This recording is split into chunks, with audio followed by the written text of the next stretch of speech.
에베소서 1장 17절, 18절.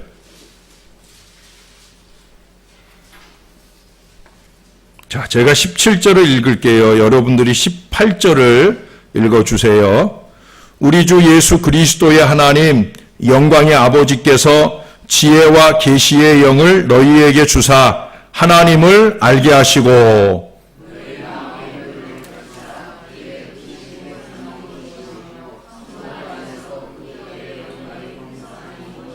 아멘. 거기까지만 봅니다.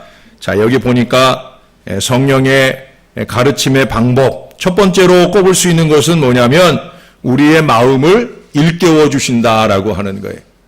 그 일깨움의 방법이 뭐예요? 오늘 18절에 보니까 너희 마음의 눈을 밝히사, 마음 눈을 밝혀서 일깨워 주신다. 마음을 열어주시고 열려진 마음에 깨달음을 더하시는 은혜가 임하게 되어진다라고 하는 거예요. 그러므로 우리가 성령의 가르침을 잘 받으려면 우리가 중요한 게 뭐냐? 마음과 생각을 열어야 돼요. 물론 성령이 열어주시기도 하지만 성령이 그 깨달음을 주시기 위해서 다가오실 때, 그럴 때 우리의 마음과 생각이 먼저 성령을 향해 열려지는 게, 이게 참 중요합니다. 이번 주일 설교에서도 그런 말씀들을 잠깐 나누게 될 텐데, 마음이 열려야 된다는 거예요.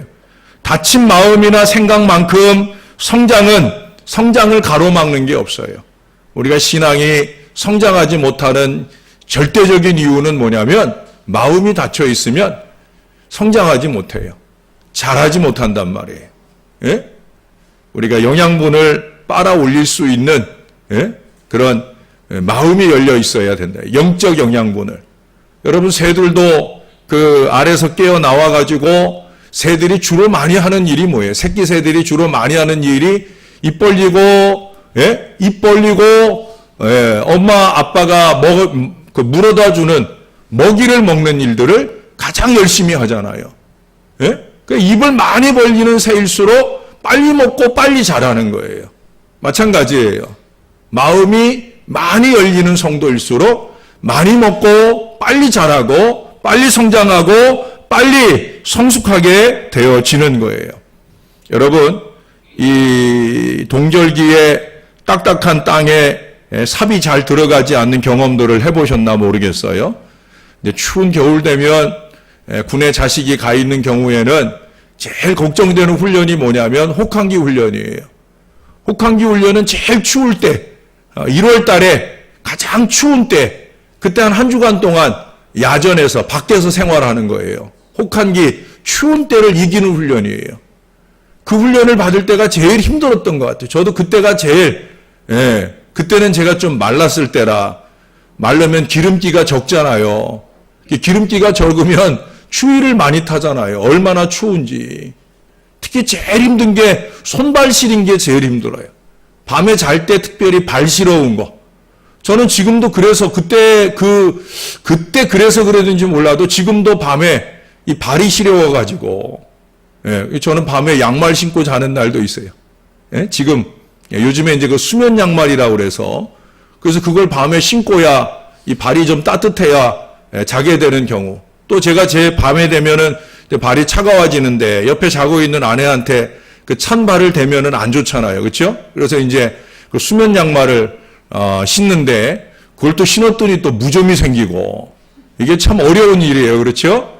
근데 왜 그 발이 그때 혹한기 훈련할 때 그때 보면은 그 양말을 막 한 2개 신고 밤에 잘 때 되면 2개 신고 미봉우리 장갑이라는 게 있어요. 엄지손가락하고 여기만 이렇게 돼 있는 장갑이 있죠. 근데 군대에서 끼는 장갑은 아주 두툼한 솜으로 돼가지고 아주 커다란 장갑이에요. 그거를 발에다 신어요. 그걸 발에다 신고 그리고 담요로 한번 덮고 그러고 침낭 안으로 들어가요. 그러고 자는데도 발이 시려워. 그 발 시려운 느낌을 지금도 잊어버리질 못해요. 그런 혹한기 훈련. 근데 그렇게 혹한기 훈련 나가서 자려면 그 잠자리를 만들기 위해서 제일 먼저 하는 일이 뭐냐면 땅을 파요. 그 추운 겨울에 왜 그 땅을 파게 하고 힘들게 그런 일을 시키는지. 근데 그 땅을 파게 하는 게 왜 그러냐면 땅속은 따뜻하거든요. 그래서 땅을 파고 그리고 그 위에 이렇게 천막을 치면 그렇게 땅속으로 이렇게 안으로 이렇게 들어가면 바람이 많이 불어도 그래도 꽤 견딜만 해요. 예? 발시러운 것만 아니면 몸은 그래도 꽤 견딜만 해요. 그런데 그 땅을 팔 때 그때 정말 힘들어요. 언 땅을 판다는 게 얼마나 힘들고 어려운 일인지 몰라요. 근데 언 땅 파는 것보다 더 힘든 게 뭔지 아세요? 언 마음을 녹이는 게 더 힘들고 어려워요. 예? 우리가 하나님 앞에 은혜를 받으려면 하나님의 말씀의 은혜로 성장, 성숙되기 원한다고 하면 우리의 마음이 녹아져야 된다는 거예요. 성령은 우리의 마음 동산에 항상 은혜의 물을 되기를 원하셔요. 그 은혜의 물이 되어질 때 그 물을 받기 위한 은혜는 내 의지대로 오는 것이 아니에요. 하나님께서 예비하신 은혜를 하나님의 성령이 주시고자 하실 때 주어지는 거예요. 그 은혜를 내게 부어질 때 받기 위해서는 내가 항상 준비된 마음, 그래서 뜻밖의 은혜에 대해서도 마음이 열리고 성령께 그 마음을 맡기고 은혜를 받아야 된다는 거예요. 은혜로 깨달음, 그것이 어쩌면 제일 큰 은혜가 아닌가. 왜? 우리 지난 주일에 이사야서 26장 10절의 말씀 보았잖아요. 어떤 사람은 은총을 받아도 의를 배우지 못한다. 은총을 받아도 은혜를 받아도 은혜를 은혜로 알지 못한다는 게 그것만큼 불행하고 어리석은 인생이 없다는 거죠. 예? 은혜를 정말 은혜로 알고 있는가?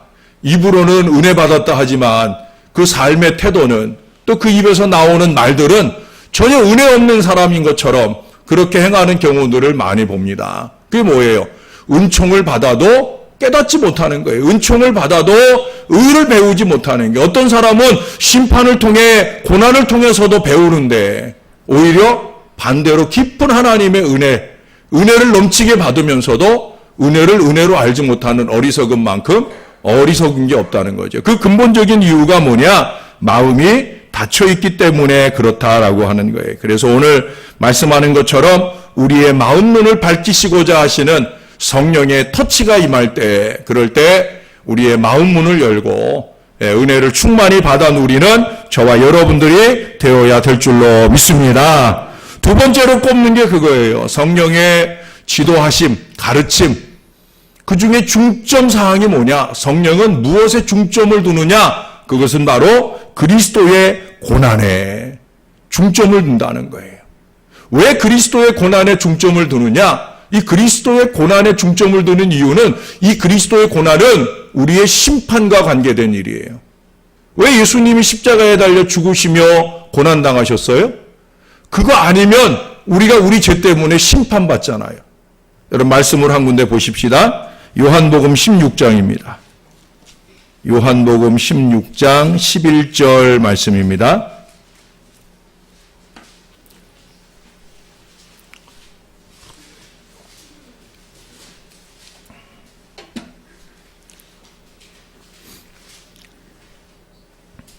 참 중요한 말씀이에요. 요한복음 16장 11절 같이 한번 읽죠. 시작. 심판에 대하여라 함은 이 세상 임금이 심판을 받았음이라. 심판에 대하여라 함은 이 세상 임금이 심판을 받았다. 여러분 세상 임금이 누구예요? 이 세상 임금이 누구예요? 예? 이 세상 임금이 누구예요? 하나님일 것 같죠? 원래는 하나님이 맞죠? 예? 근데 예수님께서 십자가에 달려 죽으시기 전, 부활하시기 전에는 세상 임금, 세상에서 누가 왕노릇했어요? 사단이 왕노릇했잖아요. 그 왕노릇하는 무기가 뭐예요?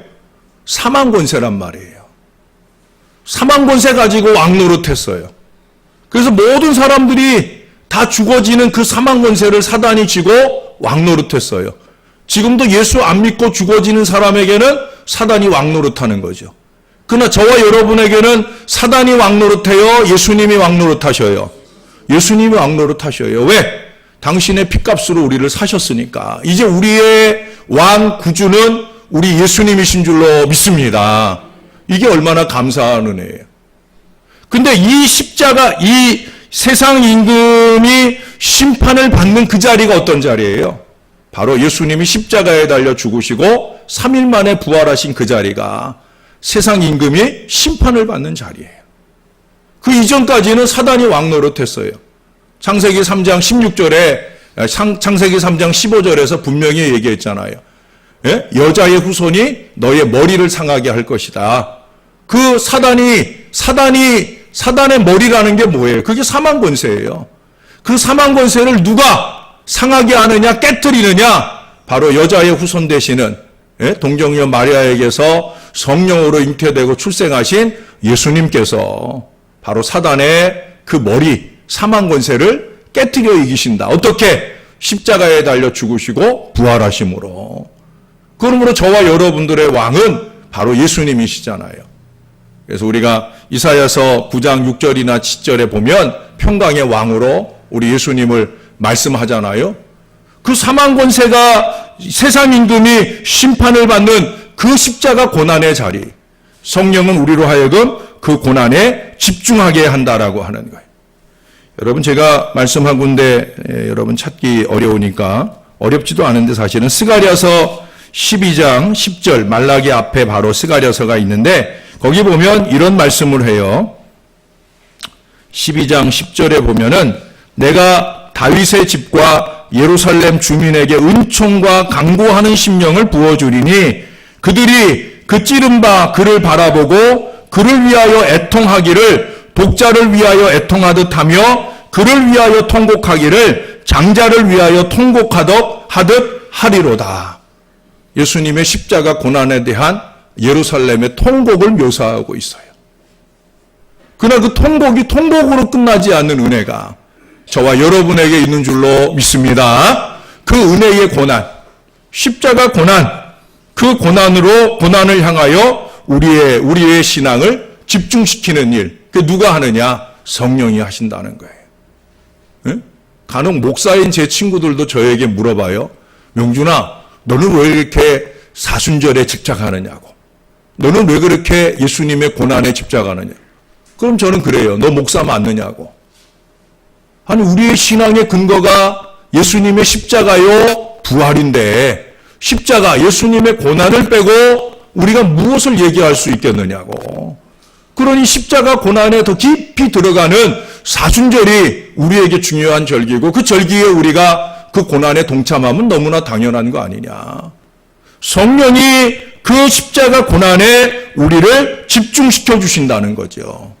사랑하는 여러분, 저와 여러분의 신앙의 출발점은 십자가에 있는 줄로 믿습니다. 예수님의 십자가에 우리의 신앙의 출발점이 있어요. 그리스도의 고난이 우리 구원의 근거 아니겠습니까? 그 십자가 없으면, 십자가 뒤에 부활 없으면 우리는 아무것도 아닌 거예요. 세상에서 제일 불쌍한 사람이 우리예요. 십자가가 있기 때문에 우리가 행복한 사람이고, 십자가가 있기 때문에 우리의 미래가, 기대되는 미래를 우리가 살 수 있는 거죠. 그런 점에서 성령이 가장 집중해서 우리의 시선을 이끄는 자리는 어디냐? 바로 십자가 구원의 은혜라는 거예요. 그래서 성령은 이 십자가 고난에 대해 우리에게 가르치고, 고난에 대한 우리의 자세가 어떠해야 하는지를 우리에게 또한 가르쳐 줍니다. 우리가 크고 작은 고난을 만나죠? 이번 주 금요일 저녁에도 그런 말씀들을 나눠요. 제목이 뭐예요? 형통과 곤고라고 하는 제목이에요. 곤고, 고난을 만난다는 거예요. 그 이유가 있다는 거죠. 근데 가장 중요한 것은 그 고난 가운데서 우리는 십자가의 고난을 우리가 잊지 않도록 해주신다는 거예요. 저와 여러분이 만나는 모든 고난은 십자가의 고난과 연결시켜 살아야 되는 거예요. 구태여 사순절을 왜 지켜가며 절제와 고난의 훈련들을 이어가게 되느냐? 그것은 그리스도의 고난, 바로 그것에 집중하기 위함이에요. 그런 얘기가 있어요. 예수님께서 당신의 두 제자에게 십자가를 하나씩 지고 오라고. 예수님 그러셨잖아요. 자기 십자가를 지고 나를 따르라 그러셨잖아요. 그 예수님께서 그렇게 십자가를 하나씩 지워주었어요. 그리고 나를 따라와. 그리고 예수님 앞서 가시고 두 명의 제자가 십자가를 끌고 질질 끌고 그리고 예수님 따라가요. 근데 어느 순간 예수님이 사라지셨어요. 그러나 예수님 가던 방향을 생각하고 두 제자가 십자가를 지고 갑니다. 그런데 한 명의 제자는 십자가를 아주 가볍게 지고 아주 사뿐사뿐 예수님을 따라가는 거예요. 근데 또 한 명의 제자는 십자가를 아주 무겁고 힘들게 지고 가는 거예요. 그래 어느 순간에 예수님 다시 나타나셨어요. 두 명의 제자가 예수님 가까이 갔을 때 두 번째 제자, 십자가를 무겁고 힘들게 지고 가던 제자가 예수님께 말했습니다. 예수님, 왜 제 십자가가 더 무거운 거예요? 라고 불평의 말을 쏟아놉니다. 왜 제 십자가 더 무거운 거예요? 저 사람은 십자가를 가볍게 지고 가는데 왜 내 십자가는 이렇게 더 무거운 거예요? 라고 말했어요. 예수님께서 뭐라고 그러셨을까요? 아니야, 똑같아. 너의 십자가나 제 십자가나 두 개의 십자가는 똑같은 무게의 십자가다. 그렇게 얘기를 하셨어요. 그랬더니 이 제자가 아니에요. 제게 더 무거워요. 라고 얘기를 하더라는 거예요. 그래서 예수님이 그러시더라는 거예요. 아니다. 너희 둘의 십자가의 무게는 똑같다. 그런데 너의 십자가 위에는 너의 불평이 얹어져서 더 무거운 거야. 라고 얘기를 하더랍니다. 그러면 저 사람의 십자가는 감사와 찬양이 더해질 때 십자가의 무게가 줄어지는 거지. 감사와 찬송 속에 고난의 십자가를 지고 갈 때 그 십자가는 가벼운 십자가가 되지만 똑같은 십자가를 지고 가도 불평과 원망 가운데 십자가를 지고 갈 때 그 십자가는 점점 무거워질 수밖에 없다 하는 얘기를 우리에게 교훈으로 들려줍니다. 여러분, 성경은 또 성령은 십자가를 제대로 이해하게 하고 그리스도의 고난에 비교해서 우리의 고난이 참 보잘것없는 것임을 깨닫고 그래서 감사함으로 십자가 지고 주를 따라가게 하는 이 큰 은혜를 성령이 우리 가운데 더해 주시는 줄로 믿습니다. 세 번째, 성령의 가르침은 우리로 하여금 우리의 이해를 촉진시켜 줍니다. 여러분 이사야서 말씀을 한번 보세요. 이사야서 11장입니다. 이사야 11장에 보시면은요, 성령이 얼마나 대단한 영인지를 우리들에게 말씀해 주고 있어요. 이사야 11장 2절, 3절, 특히 이제 2절만 봐도 될 것 같아요. 자, 같이 한번 읽어볼까요? 시작.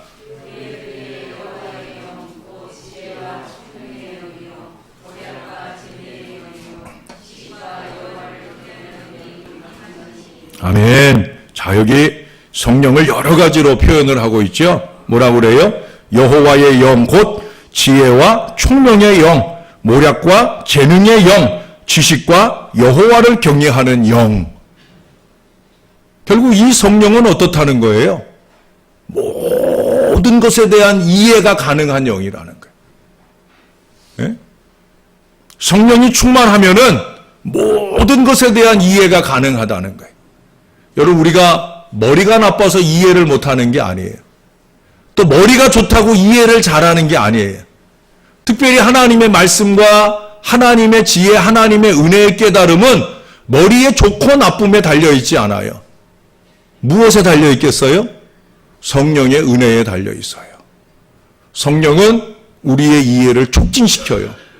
아주 아둔한 사람, 세상의 학문에 있어서는 세상의 표현대로 하면 책가방이 짧아도, 책가방 줄이 짧아도 그래도 하나님의 말씀을 이해하거나 하나님의 뜻을 이해하는 데는 더 신비로운 능력을 발휘하는 사람들이 얼마든지 많아요.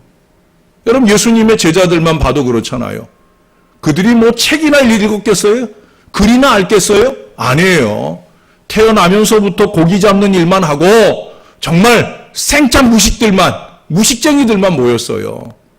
그러나 그들의 그 지혜를 보면, 하나님 말씀을 선포하는 걸 보면, 하나님의 구약에 있는 모든 경륜을 예수 그리스도께 집중해서 그 그리스도의 복음화해가지고 쏟아내는 설교 말씀을 보면 정말 대단한 역사를 나타내요. 어떻게 그게 가능하겠어요? 성령의 충만한 은혜로 가능한 줄로 믿습니다. 베드로가 예수님께 꾸중 듣던 사람 아니에요? 예? 베드로가 예수님께 꾸중 듣던 사람이에요. 그가 예수님의 뜻을 제대로 잘 이해하지 못하고 예수님을 향해서 갖고 계신 십자가 고난과 부활의 그 미래를 이해하지 못하고 안 됩니다 하고 무식한 소리 하던 베드로예요. 그래서 예수님께서 야 사단아 내 뒤로 물러가라 라는 책망까지 들었던 사람이에요. 또 내가 주와 함께 죽을지언정 결코 주를 버리지 않겠습니다 라고 호언장담하던 사람이지만 그가 예수님을 3번이나 부인하잖아요. 그것도 어린 계집종 앞에서 정말 창피한 그런 예수 부인을 하게 되잖아요. 그러던 베드로예요.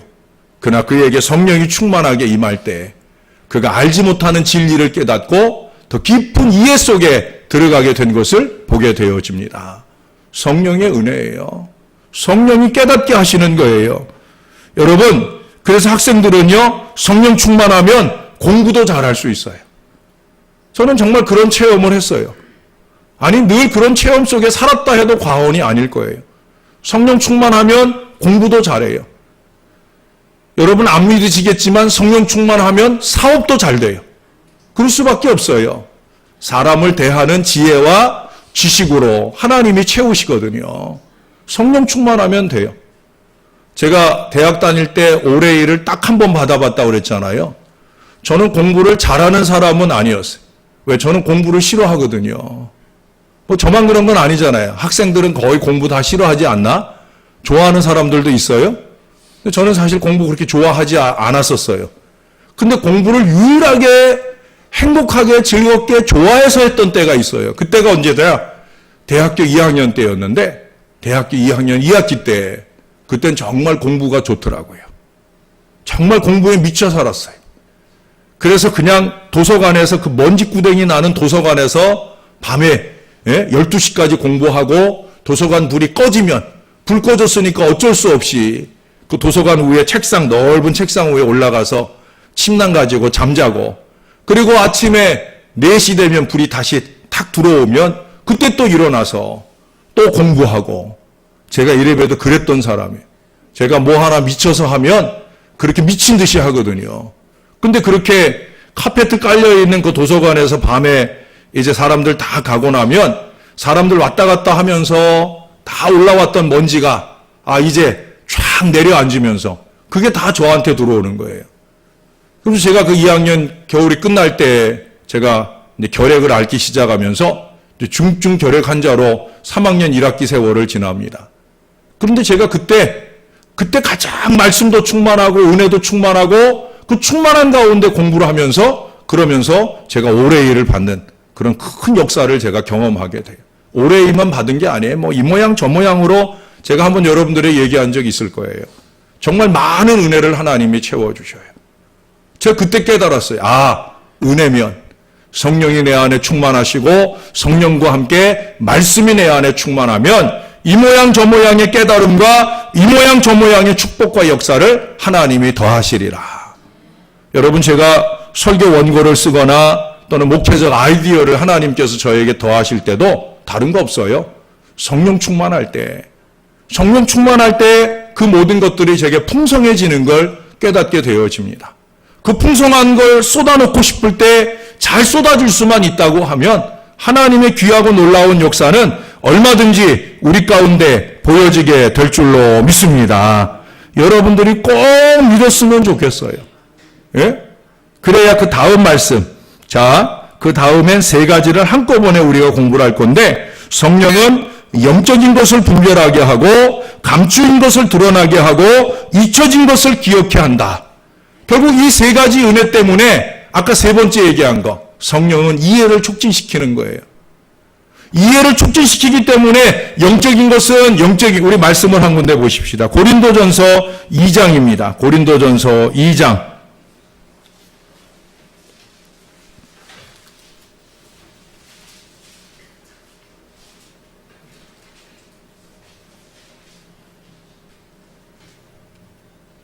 11절, 2장 11절, 그리고 13절, 그렇게 2구절을 볼게요. 11절을 먼저 보겠습니다. 사람의 일을 사람의 속에 있는 영 외에 누가 알리요? 이와 같이 하나님의 일도 하나님의 영 외에는 아무도 알지 못하느니라. 하나님의 영이 하나님의 일을 아는 거예요.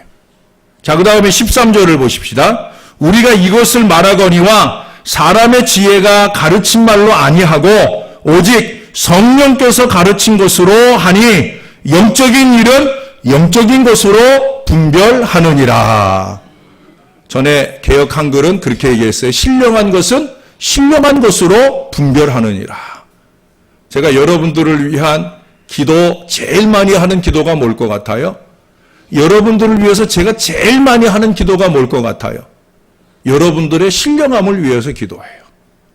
저 자신의 신령함을 위해서 제가 제 자신을 위해 기도하는 으뜸 기도 제목이지만 그건 못지않게 여러분들을 위해 중보 기도할 때 제가 제일 많이 기도하는 기도의 제목은 여러분들 안에 신령함이에요. 제가 아무리 신령해봐야 소용없어요. 여러분들이 신령하지 않으면 신령한 것은 신령한 것으로 분별이 되는데 여러분들이 신령하지 않으면 제가 아무리 신령해봐야 소용없어요. 제가 하나님의 일을 분별하고 그 하나님의 일을 여러분들을 통해 세상에 펼치려 해도 여러분들이 신령하지 않으면 그 하나님의 일을 여러분들이 헤아려 깨달아 주시지 않으면 그러면 아무것도 할 수가 없어요. 그래서 여기 보면 그런 얘기를 하잖아요. 영적인 것들을 분별하게 한다. 감추인 것들을 드러나게 한다. 잊혀진 것들을 기억나게 한다. 말씀하고 있는 거예요. 여러분, 성령은 보여주시는 영이에요. 성령은 생각나게 하는 영이에요. 하나님의 은혜를 은혜되게 하고 하나님의 미래를 보여주신다는 거죠. 여러분, 요한계시록 4장 1절 2절 보세요. 거기 반모섬에 갇혀있던 사도 요한이 성령의 이끌림을 받으면서 그가 미래에 대한 깨달음을 그가 받잖아요. 그에게 신령한 눈이 떠지게 될 때 미래 소망이 그의 가운데 분명하게 보여지는 걸 보잖아요. 그게 요한계시록이에요. 어떻게 그가 미래를 볼 수 있었겠어요? 하나님께서 성령을 통해 그의 영을 뜨게 하실 때, 그럴 때 이 세상 심판주로 오실 예수 그리스도 재림 예수님을 통해 세상에 새하늘과 새 땅이 열리는 축복된 미래를 보게 되어진 줄로 믿습니다. 세례 요한이 보게 된 미래가 우리가 소망하는 미래잖아요. 그 미래를 바라보는 신령한 사람, 하나님은 저와 여러분이 그런 사람 되기를 원하시는 줄로 믿습니다. 무엇보다 은혜를 볼 수 있어야 되는 거예요. 은혜 감각의 회복을 위해서 과거의 은혜의 시절, 그 시절의 은혜를 여러분들이 되돌이켜 보면서 내가 언제 어느 때 어떤 모양으로 행할 때 하나님이 은혜를 주셨느냐. 여러분, 성령이 좀 그걸 깨닫게 하시기를 소원하는 마음이 여러분에게 있었으면 좋겠어요. 그러면 그 성령이 여러분들의 어떤 때 내가 은혜를 받았느냐. 그걸 성령이 여러분들 가운데 깨닫게 해주시면 여러분들이 그 은혜 받았던 때를 돌이키길 그것을 노력하면서 새 은혜를 부으시는 하나님의 역사를 경험하게 될 줄로 믿습니다. 여러분, 아직 하나님의 더 큰 은혜는 오지 않았어요. 제가 늘 자주 얘기하잖아요. 가장 좋은 것은 아직 오지 않았어요. 그런데 가장 좋은 것, 아직 오지 않은 가장 좋은 것이 우리를 기다리고 있는데 다시 뒤로 가겠어요? 그 은혜의 미래를 향해 달려가야지 다시 뒷걸음질 치고 다시 퇴보하고 그런 어리석음을 범하겠어요? 성령은 과거를 보게 하지 않아요. 성령은 과거를 깨달음의 밑거름으로는 사용하지만 과거를 보고 과거를 집착하고 과거로 돌아가게 하는 것은 성령이 아니에요. 성령은 미래를 희망적으로 바라보고 그 미래를 바라보기 위해서 과거의 실패를 거울로는 삼게 하셔요.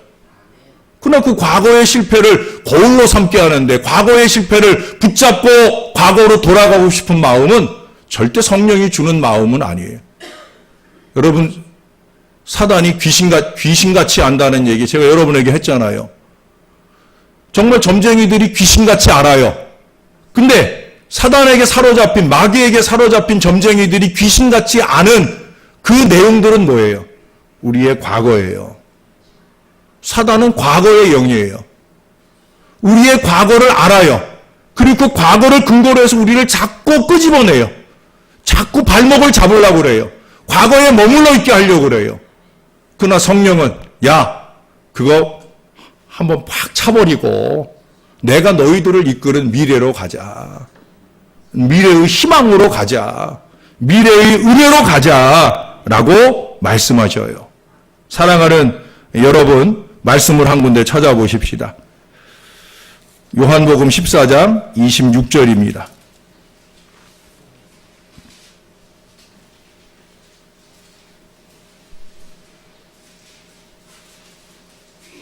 같이 한번 여러분들이 읽어주세요. 시작.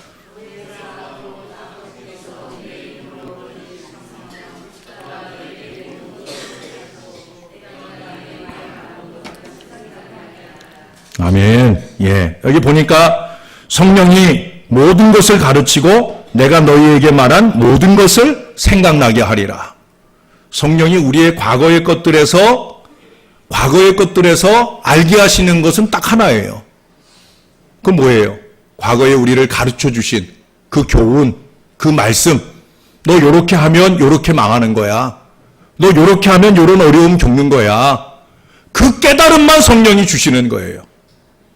예? 그 깨달음만 성령이 주시는 거예요. 그 하나님의 말씀을 생각나게 하고 그 다음에 뭐예요? 이제는 미래를 향해 가야 된다는 거죠. 여러분, 우리 인간이 하나님께 받은 은혜 가운데 하나가 뭐냐면 망각의 은혜예요. 잊어버릴 건 좀 잊어버려야 되는 거예요. 그게 하나님 은혜예요. 그렇잖아요. 잊어버려야 될 것까지 기억하면서, 그게 뭐예요? 잊어버려야 될 것을 기억하는 게 뭐예요? 트라우마잖아요. 상처. 예? 내가 죄인이었을 때의 그 트라우마, 그 상처, 그게 여전히 내 안에 간직되어 있으면 그것이 나의 발목을 잡고 미래로 나가지 못하게 해요. 그러니 그걸 떨쳐버려야 돼요. 털어버려야 돼요. 많은 분들이 저에게도 그런 얘기를 해요. 목사님, 털어버리세요. 그건 나는 털어버렸는데 왜 본인들은 안 털어버려? 과거로 가자 쌩? 아니에요. 과거로 절대 가면 안 되는 거예요. 과거는 사단의 세상이에요. 과거에 우리가 과거의 관계에서 기억해야 될 것은 여러분들이 하나님의 말씀을 깨달았던 것. 아까 제가 얘기했던 대로 여러분들이 은혜를 받았던 기억. 예? 그 은혜의 추억들조차도 사실은 그 은혜가 가장 큰 은혜가 아니거든요. 가장 좋은 것은 아직 오지 않았어요. 오늘 아침에도 말씀드렸잖아요. 이 요한복음 14장 12절 그 앞에 있네요. 12절에 나를 믿는 자는 내가 하는 일을 그도 할 것이요 또한 그보다 큰 일도 하리니. 미래적이에요? 과거적이에요? 미래적이에요. 그보다 큰 일은 미래에 있는 거예요. 그 미래의 큰 일을 바라보는 오늘 우리의 신앙이 되어야 될 줄로 믿습니다. 어떻게? 바로 성령의 은혜로 통하여. 자, 마지막 한 가지만 보고 마칠게요. 성령의 가르침은요, 이기적인 깨달음을 방해해요. 성령은 이기를 싫어해요. 여러분, 말씀을 한 군데 더 보겠습니다. 사도행전 16장에 이번엔, 좀 전에 요한복음 16장이었는데 이번엔 사도행전 16장 6절 7절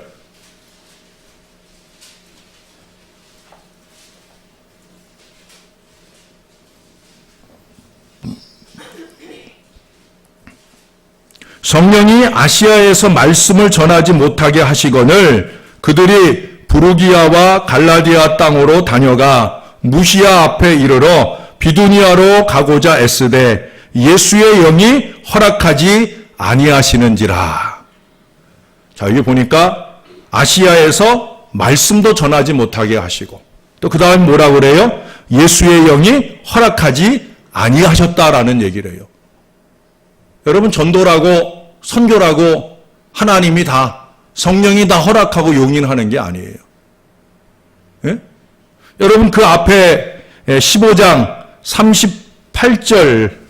38절부터 보세요. 바울은 밤빌리아에 가서 자기들을 떠나 함께 일하러 가지 아니한 자를 데리고 가는 것이 옳지 않다 하여 서로 심히 다투어 피차 갈라서니 바나바는 마가를 데리고 배 타고 구브로로 가고 바울은 실라를 택한 후에 형제들에게 주의 은혜의 부탁함을 받고 떠나 수리아와 길리기아로 다니며 교회들을 견고하게 하니라. 이게 무슨 얘기냐면 바나바와 바울이 갈라섰어요. 뭐 때문에 갈라섰어요? 마가 요한 때문에 갈라섰어요. 마가 요한이 바나바에게는 생질 조카가 되고요.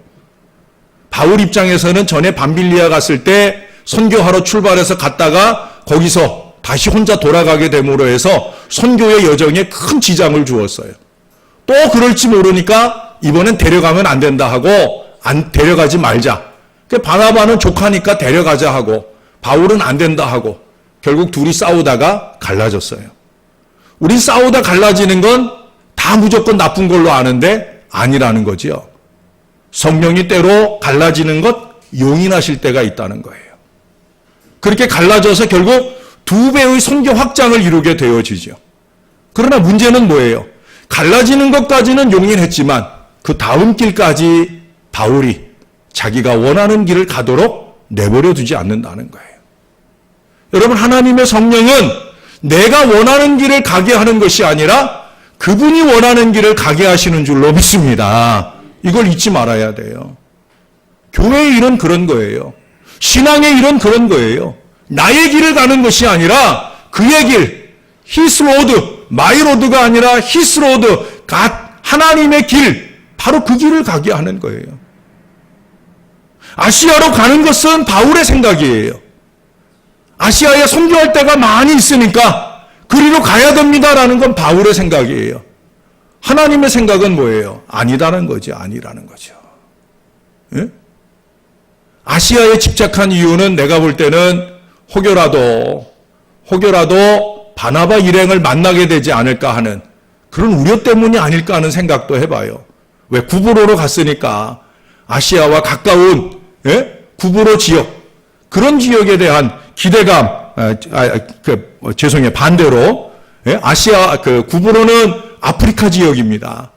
근데 아시아 지역으로 가려고 하는 그 마음들이 이런 바울의 그런 인간적인 마음에 근거한 것이 아닌가 하는 생각을 해요. 결국 그래서 주님은 주의 길로 그들의 길을 인도한다라고 하는 거죠.